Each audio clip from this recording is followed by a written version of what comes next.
Welcome back, Tyrants. One Piece is back after a long break, and we have such a good chapter.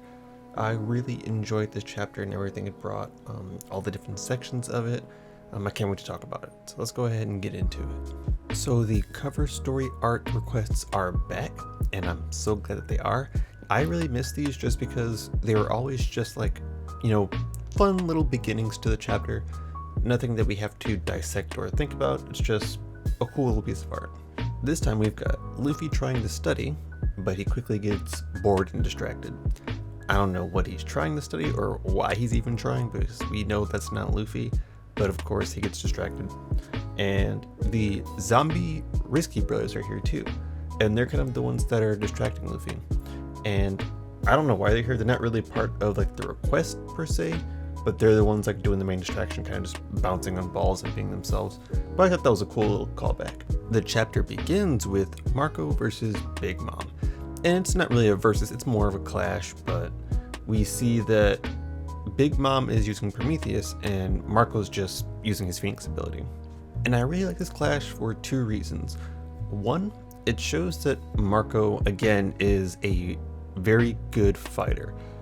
We saw previously that he was able to clash with Akainu, and he got pushed back in the end of it, but he was able to hold his ground for a bit. And here, he's able to hold his ground against Prometheus. Now, I don't think it's anything to say about Big Mom. I think it's just he's got a good matchup for these kinds of flames. And he mentions that his flames are very unique, so I'm assuming there's some property to his flames that gives him a good counter to other flames. The other thing I really like about this clash is that Marco mentions how dangerous Big Mom truly is. And I think that's important because Marco is a character that most of us readers respect. So when he says something like, "I know that you're more dangerous than they think you are," that says tons about Big Mom and the threat she poses.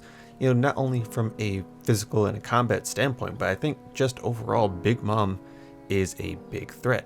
And I feel like Marco's implying that she's not just a threat to, say, Luffy and the Alliance, she's a threat to pretty much anyone who's not on her side. That could even mean Kaido at some point. So I'd be curious to see how that plays out. Now, since Marco seems to have injured or taken out Prometheus, because later on when Big Mom's leaving, we see that Prometheus has the X over his eyes.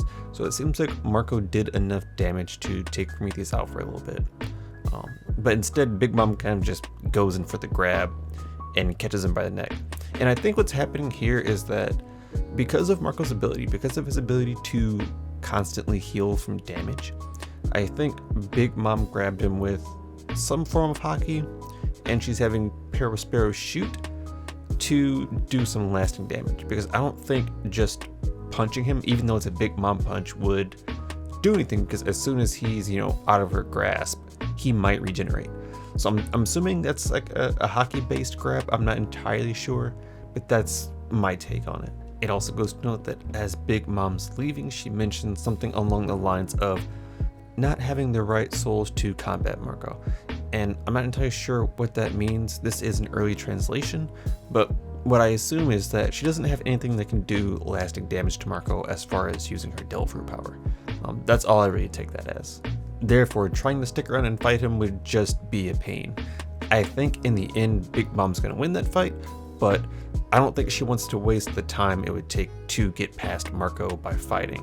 If she can just leave, then imagine she does that instead. Much easier, and she doesn't have to waste her time taking down a high-level opponent. Now, before Perospero gets a chance to shoot Marco, we get Wanda and Carrot coming in and stopping him. They do a cross slash across his face. Looks like it might mess with his eyesight. I'm not entirely sure. His eyes do seem to be the center of the tech, but they also seem fine, so I'm not really sure if that did any lasting damage there. But this creates the Carrot versus Perospero matchup that we expected to see pretty much back in Whole Cake Island. Now, how this works, I'm not entirely sure, because we have Carrot and Wanda in Sulong form, and we have Perospero who's down an arm. I mean, he does have his candy arm, but still, and he's been attacked already. So I'm not entirely sure if he's capable of winning this fight. I feel like in Sulong form, they might be able to overwhelm him fairly easily. Maybe if they were just in their basic forms, it might be more of a matchup, but I don't think he can really handle like the speed and the efficiency of Sulong form. Something I want to point out is that one, Big Mom has no concern about Perospero getting hit, and she seems to leave him in the middle of that fight. So, I mean, that seems to be the case with Big Mom. You know, she's not the most caring person, especially as a parent. So I'd imagine that she really just said, all right, well, fine, forget it. I got other things to do. Now, technically, Perospero did lie to Big Mom back in Whole Cake Island, so she may see this as a punishment, but I also had the idea that maybe she thinks he can actually take on Carrot and Wanda in Sulong form. I don't think that's the case. I just feel like that possibility is there. I do think she really just left him there because she's a bad person, bad parent. Now, Big Mom and Marco have turned their attention to the live stage, which we hop over to, and we see Apu is still trying to escape. The first thing that happens is Zoro launches an attack at him, which misses, oddly enough, and I don't know if that was intentional or not, because later on when they clash, Zoro mentions he doesn't want to fight Apu. I think he just wants the antibody. So if he's attacking to, I guess, steer Apu in a direction to clash with him, that makes more sense. Otherwise, I think Zoro could have landed that against a person who's just running. There also stands that if Zoro hits Apu the wrong way, he could destroy the antibody, so he has to be somewhat careful. But since all of the Beast Pirates and Samurai, pretty much since everyone's attacking Apu, he actually goes on the offensive in this chapter. I had imagined it was going to be a lot of running, but he turns around and he starts blowing up people left and right who are chasing him. So I think this could be the full start of Apu's defection. He hasn't outright said that he's, no longer affiliated with Kaido, but, he's attacking the crew. He's probably got a grudge against Queen now. I feel like the defection is just there now. Now, Zoro and Drake blast through like the smoke and everything from Apu's attack, and they clash with Apu.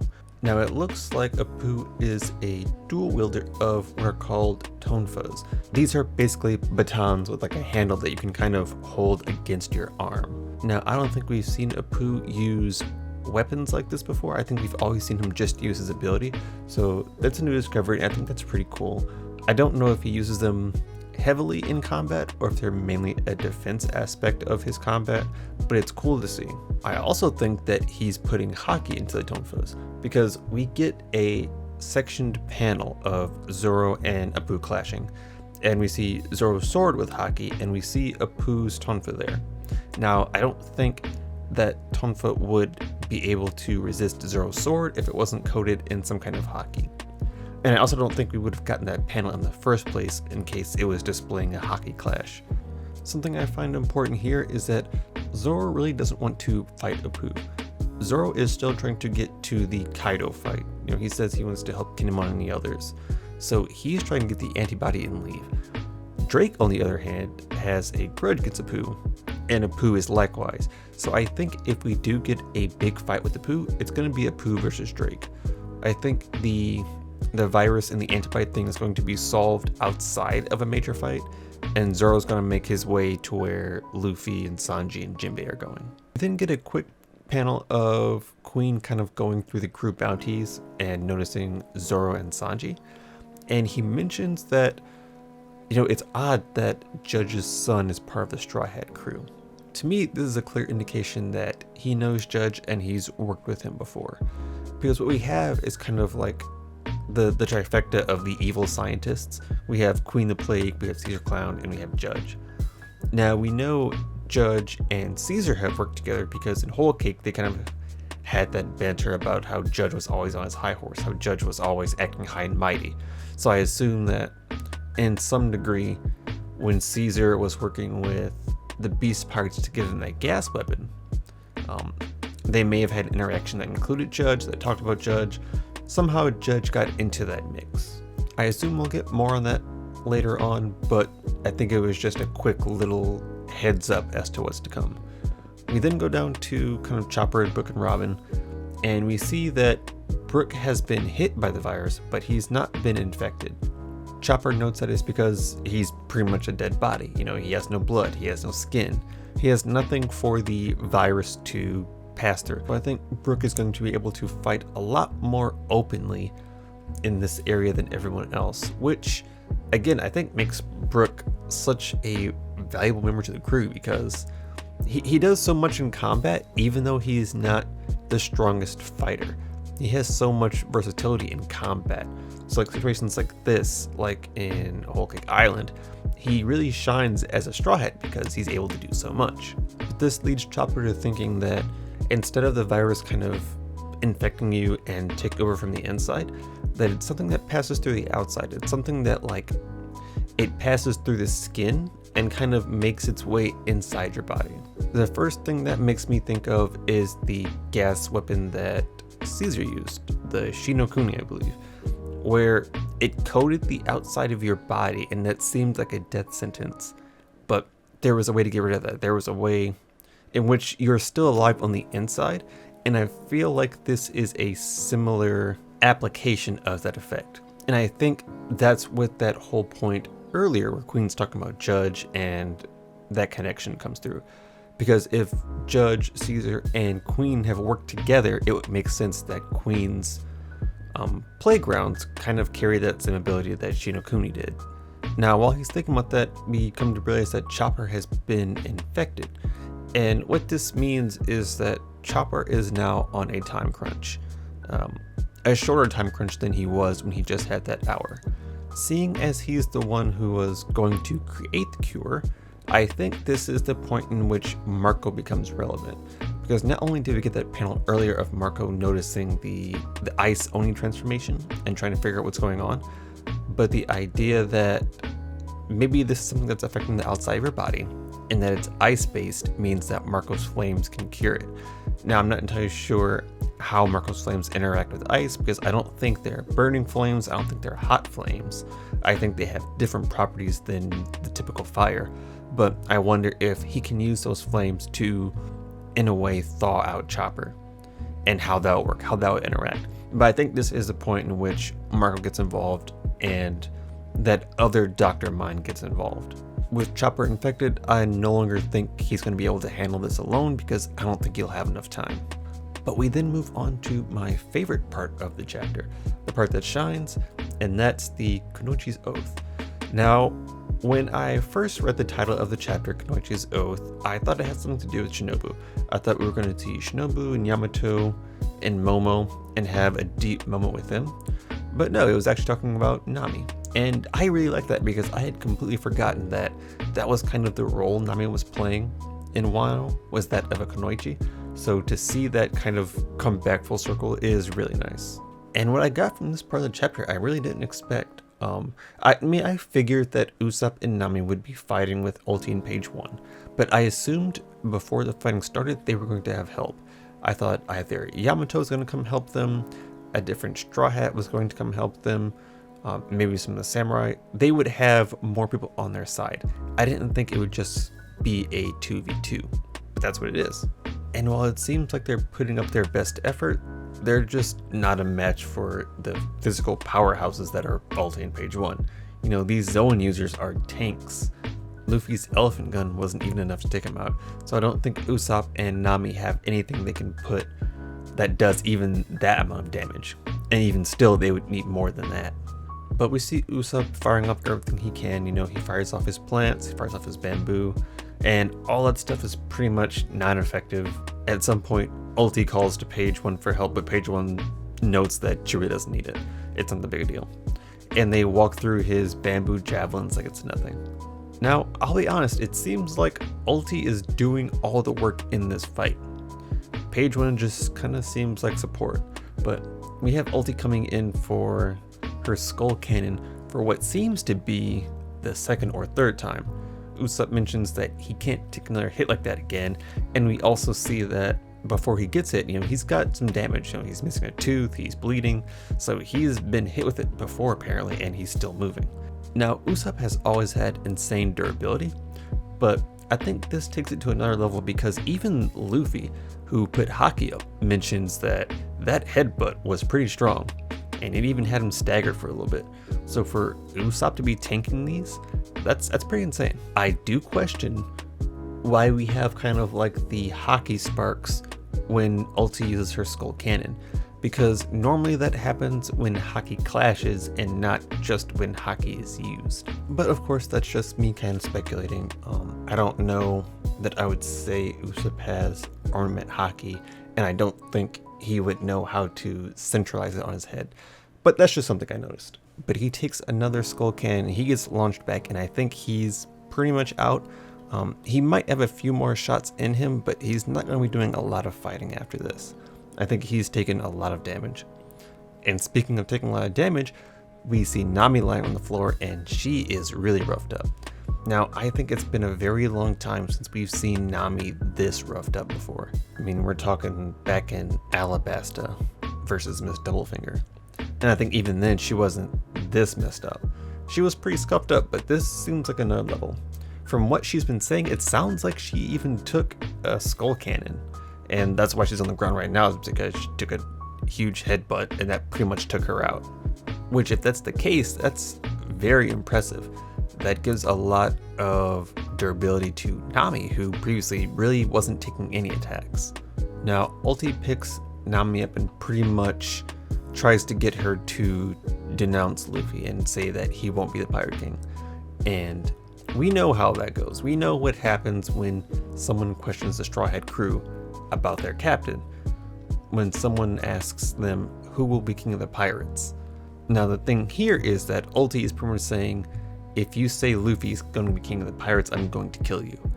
And I feel like Ulti can make good on that threat.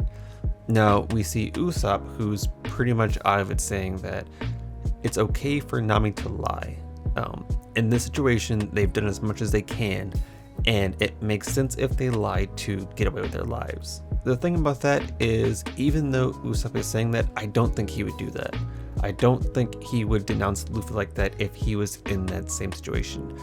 I think this is more of saying he won't judge Nami for saying it. You know, he doesn't think anyone will judge Nami for saying, you know, Luffy won't be Pirate King if she does, because her life was on the line. However, in Straw Hat fashion, we get the declaration that Luffy will in fact be Pirate King. Now, I believe Nami did this before in Whole Cake Island, but the big difference here, and I think the reason why this one hits me personally more than the one in Whole Cake, is that the face we get of Nami as she's saying this is one of a person who's accepted they're about to die. You know, she has the face on that, okay, she's gonna kill me for saying this, but I'm going to say it anyway. And with Nami being one of the OG Straw Hats, and with her connection to Luffy being, in my opinion, one of the strongest, I think this panel hits really hard, and I just love this panel. It's so beautiful. It's, you know, crafted so well. I think the shading on it, it's great too. It just makes it really emotional because, you know, we don't see Nami in this kind of scenario. We don't see Nami, one, roughed up. We don't see her in like combat scenarios, but for her to be this badly beaten, and for her to be saying, you know, no matter what, I'm still gonna say Luffy's the king, even if it kills me. I just really appreciate it. I really enjoy this panel because it takes what we know, and it takes kind of like, because we get the Luffy will be Pirate King from the crew members at different points in time. We know they're gonna say it. We know when someone questions them, they will say it. But the way this one was kind of done, I feel like I resonate with it more. I feel like it has a bit more impact just because of the stakes we're dealing with. And I really enjoy it. Now, before Ulti does a final Skull Cannon on Nami, Tama shows up. And I honestly wasn't expecting that because I have no idea how Tama would have gotten here. I have no idea how she's been moving around Onigashima, but she shows up at the nick of time and stops Ulti. Now, ultimately, I don't think the dog that she's riding is going to be a threat. I think it's just here as a distraction, and we'll probably get one shot or taken out in the next chapter that it shows up. But this brings up the fact that we now have the animal controlling Kibi-Dongos here. And how is that going to work with the Beast Pirates? Now, my personal opinion, it's not going to work on the legit Zoan Delver users. It's not going to work on Ulti in page 1. However, I think it will work on the gifters, and I think that will create enough of a distraction for like Nami and Usopp and Tama to escape. I think if they give the gifters all Kibidongos and have them fight against Ulti in page 1, that gives them enough time to get away. Personally, I think it would be a little too easy if the Kibidongos were able to control page 1 and Ulti, because that immediately takes a lot of the tension out of the situation. And I think that to some degree we still need that. And to some degree we need Ulti and page 1 to remain on Kaido's side, because at this point in time, the Beast Pirates are falling apart in many aspects, and the only ones who are really combat efficient are Kaido, King, Queen, Jack, but he's out right now, and then Tobiropo. So if they start taking out Tobiropo like that, like we've already lost Drake, if we lose page 1 and Ulti, that leaves Sasaki, Who's Who, and Black Maria. Black Maria is already not fighting, so that leaves Who's Who and Sasaki. Sasaki might get taken out by Yamato. So I think that really diminishes Kaido's force in a way that it takes away a lot of the tension of anything that's happening that's not related to Kaido, because everyone else is fodder after that. So we'll see how they take care of that. But yes, I really enjoyed this chapter. I thought this was really good, especially coming off after a break. I thoroughly enjoyed it. Let me know how you guys felt about it. Comments down below. Feel free to like, dislike, subscribe, and have a great one. Also, I don't think we're on break next week, and I think we might be getting an early chapter, so look out for that. But you guys have a good one.